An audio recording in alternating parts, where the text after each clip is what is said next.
Good evening, cowboys, cowgirls, and outlaws. Welcome to the Slick Sixguns Network. I'm your host, Slick Sixguns, and I'm here to provide education, tips, and community for those interested in the Western shooting sports. If you're interested in stuff like that, be sure to hit that subscribe button and that notifications bell so you don't miss anything. Now let's pack our wagons and see what's being discovered out west.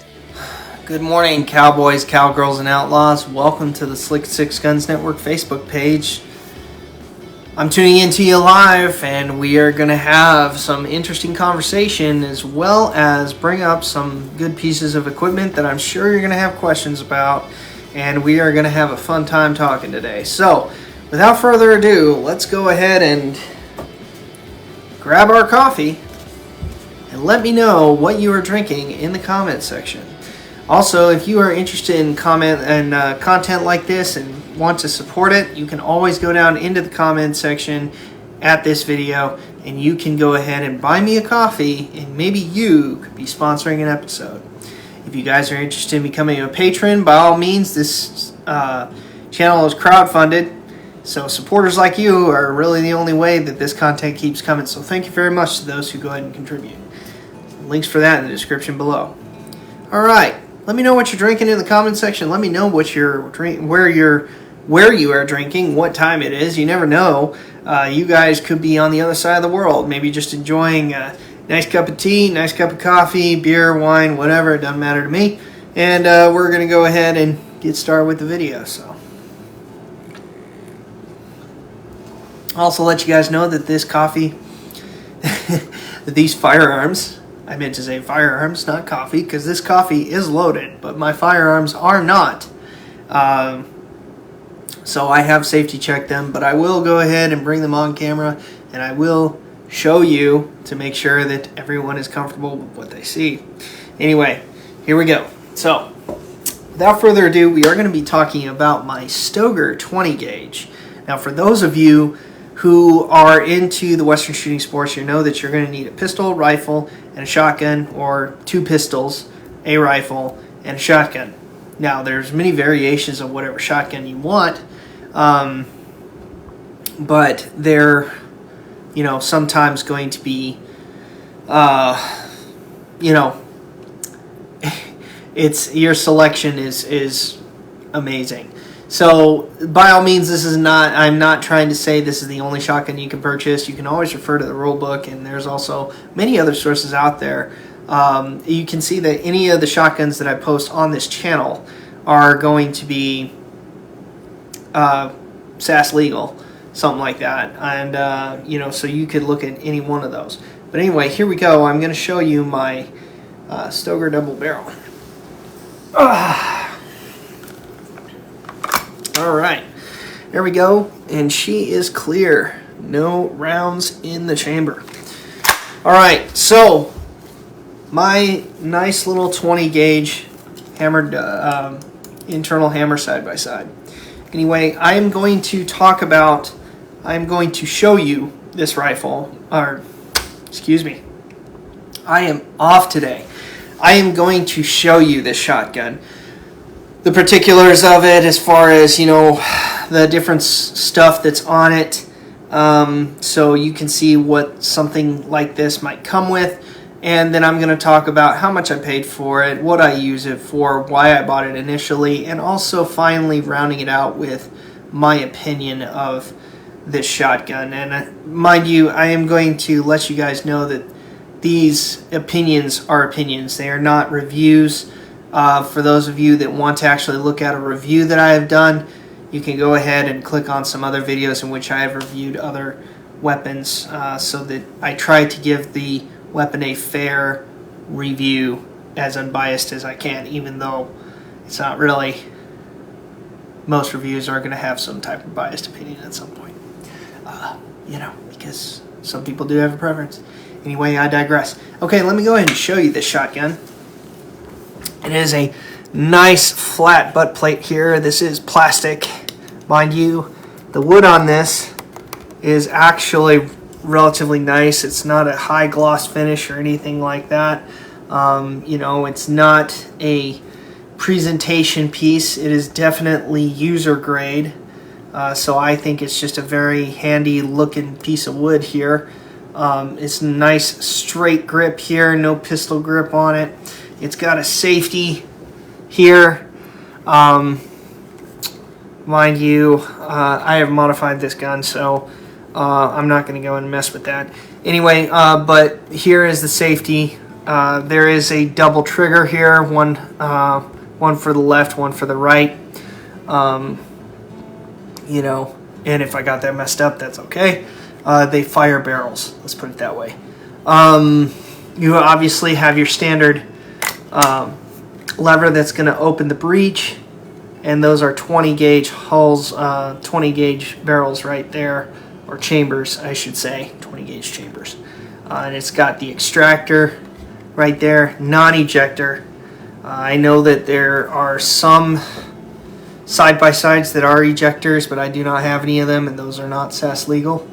The only ones that are allowed to have ejectors are going to be your slide actions as well as your single shots.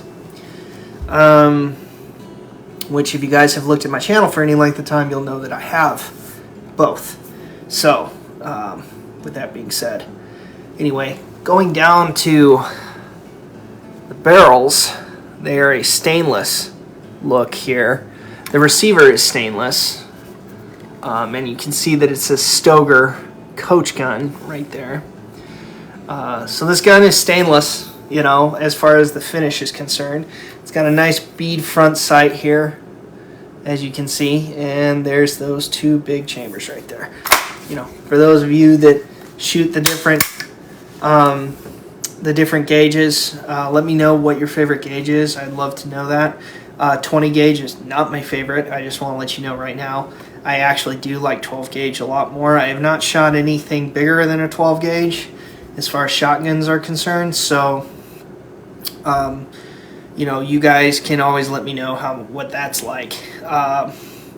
You know, 12 gauge is kind of the weapon, kind of the gauge that I like anyway. I've learned off of that, but I did originally get a 20 gauge. I'll tell you why I got a 20 gauge, and we'll cover that here in a second. Let me go ahead and get a cup of coffee, and we will go ahead and talk about all my other points. Oh, and here's the takedown, so you can begin breaking down the weapon for cleaning. Anyway, this is a Stoeger 20 gauge. Okay, you know, this isn't an original. This is a replica of an internal hammer, side by side. So I'm just going to preface that. So, you know, I'm not holding a Colt or anything like that. Nothing back from in the day. This is a modern reproduction. How much I paid for it. So, I paid about $250 for this when I bought it. I bought it through a private sale. Somebody wanted to get rid of it, and I was getting into cowboy action. I needed a gun, and I know that double barrels internal hammers were allowed, so I really didn't think about the gauge. I just decided to get it, and I also thought that the 20 gauge was a little bit more appropriate, considering that I thought it would cut down on weight and therefore would allow me to be faster. With that being said, doesn't really matter. Some people don't like 20 gauge, some people love 20 gauge. I know that 20 gauges can be slightly deceiving because they're lighter. They actually have more felt recoil. I personally don't really know if there is a difference when I shoot a 20 versus a 12. Some people do. I don't really think too much about recoil, so the gauge of it didn't matter. I just wanted to make sure it was SAS legal, which 20 gauge is. So I paid about $250 for this shotgun. That was a long time ago. We're talking back in 2014 time frame. So I have had this gun for a number of years. I have shot it a lot. This is my main competition shotgun for a while, and I do have other shotguns that I do use. So, you know, I've done a few things. Once again, as I have shown you in previous videos, there are some guns that have been modified in my collection to become race guns or to be smoothed out so that things get faster. This is one of the guns I've done that to. So I have, made things, polished things a little bit smoother to make them a little easier. And it's worked out. It's still in my collection. I don't plan on getting rid of it. Obviously, it's got some use in it. I have actually ended up cracking part of the buttstock here where the receiver meets the stock. Which, from my understanding, is a pretty common thing to happen. Can it be repaired? Yes, it can. Do I really want to repair it? Not really. And I can actually see that I've got another crack forming on the other side. So, but it doesn't overall affect the function of the gun. So it still works. It still runs. I'm not going to do anything to it that comes to making this thing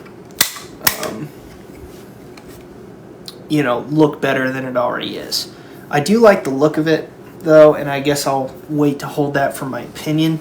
So, once again, $250, I would say, is what I paid for this. Now, it's probably going to be more than that. You're probably looking at the $500 range, but for Stoegers, they end up being typically more on the cheaper end if you can find them. And I know sometimes they've been kind of hard to find. Alright, so why'd I get this gun? Well, I was just getting into cowboy action shooting. I needed a gun. I ended up finding this specific gun. It was one of the first, I kid you not, first shotguns that I laid my eyes on. And I said, that's mine and I'm getting it. That's exactly what I did. And that's how I came into owning it. Couldn't say no to the price. I was good with it. I could pay for it, so I bought it. And I do use it in competition to this day. This gun has been beat up quite a bit, so she shows a little bit of wear and tear, but that's what you get with your guns if you do this sport every now and then. So, cheers to that. Meaning I have shot it quite a bit, and going into I bought it for that reason, to get into competition shooting, to get faster as well, because I wanted to modify this a little bit to make it faster. Mind you, there are other shotguns out there that are probably better quality right out of the box, but I did a little work on this. It was a shotgun that works for me. So if you're interested in a Stoeger shotgun, or you have one, let me know in the comments section what it's like for you and what you have done to it or anything like that. Let's talk a little bit about the my opinion of this shotgun. So mind you, this is not a review. I'm just going to go ahead and tell you my opinion, and my opinion is going to range. I'm not really going to say a whole lot terrible. I'm just going to be outright and honest with you on that. I may say a few things that I wish I had known prior to getting this. Would it have stopped me from buying it? I don't really know. I don't think so. But let's go with that. Anyway, let me go ahead and stop talking for a minute before I give you my opinion, and I'll just kind of show you this gun here. And you can ogle it and enjoy it as much as you want. There you go. Look at that. Nice receiver. Nice barrels. The stainless look, at least on this gun, is not super shiny. I've seen some stainless look almost nickel. They are very, very shiny. And I'm sure there are other brands out there that make color case hardens for Stoeger, but this is definitely a shotgun that is utilitarian.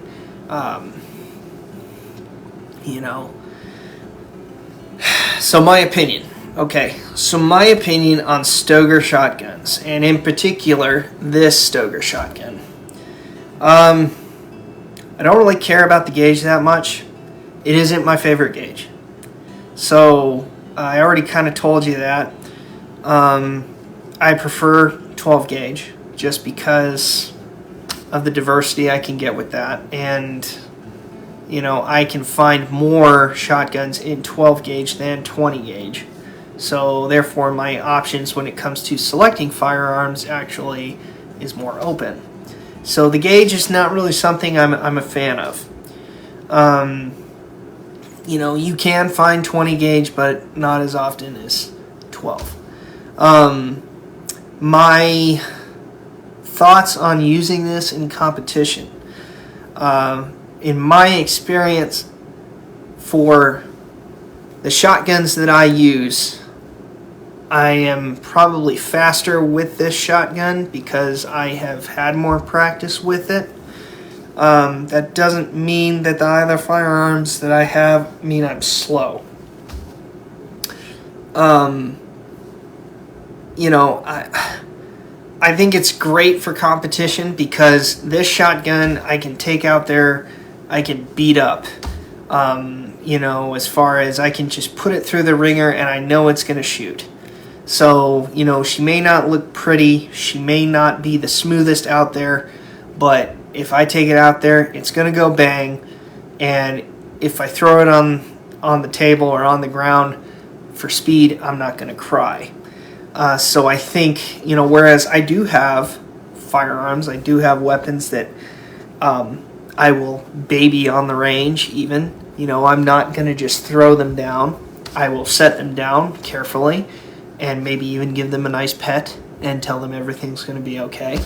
But this is not one of those firearms. I can actually throw this down and, I've got some marks on the stock. I've got some marks on the forend from doing that. So I'm not going to be overly concerned. And as I said, I've got some cracks back here. So, it is getting its use. So I can say that I use this the most, when it comes to competition. So I think it's a good gun for competition, especially if you're not looking to baby it. So that's my opinion of that. Now, my opinion of internal hammers versus exposed. The thing I do not like about this when it comes to the internal hammer is obviously because it's internal, it's going to have to cock on open rather than having a hammer double in which you have no spring to keep the barrel from falling forward. You can polish it. With the internal hammers, you can polish it so that it's a little bit smoother. But that's one thing that I do not particularly like is that when you're trying to cock this to get it to fire again, it has a little bit more resistance. So that's kind of a downside. That being said, it's one less extra step you have to do, in dealing with a external hammer shotgun. So it's a trade-off, right? That's what you're going to have to trade off. So it's kind of a pain to me. Sometimes I have actually had, I shoot different kinds of loads in this, so sometimes when I shot I've actually had the breech get stuck, in which that's going to cause me to actually have to not only keep the latch over, but I'm going to actually have to bang the gun open and force it open, and so that kind of slows down your time. Had that happen a few times, so I would say that's not ideal. It's easy to clean. Takedown is simple, unlike, a 97 or an 87. So, that's that in itself is kind of a plus. So I like that. It's got 3-inch chambers on it, if that means anything to anybody as far as your preference-wise. So it can take 3-inch shells if you want to shoot that. I haven't shot brass shells in it, so I don't know what it's like. I don't have any all brass 20 gauge shells. I only have all brass 12. So, for those of you who shoot all brass, I can't necessarily give my feedback on that. As far as the length of pull and all that, I think the length of pull is great. It fits me. I think it's a little small, but then again, you know, the shotguns, you're trying to, you know, keep it a little shorter so it's not overly long here. You know, it's a coach gun. But I think that someone who bought this probably wanted it for a smaller shooter. Originally, you obviously can put extenders out here and make it a little bit longer for your length of pull so it can fit you a little bit better. I don't do that because I don't like to molest my stock like that. It's just my opinion. Okay, so let me know what your experience is with the Stoeger internal hammered shotgun. Let me know what gauge it's in. Let me know what the particulars of it. I'd love to hear about it and what you think of it. I think they're good guns. The fit and finish of it is fine. As I said, it's more of a utilitarian shotgun to me. So there you go. The Stoeger internal hammered shotgun. I'll be seeing you later. Description section is a link to our Patreon account if you feel like supporting us. Don't forget to buy me a coffee as well. It's cowgirls and cowboys. I hope you enjoyed this video as much as I did. And if you're looking forward to the next video, I'll see you on down the trail. Have a good one.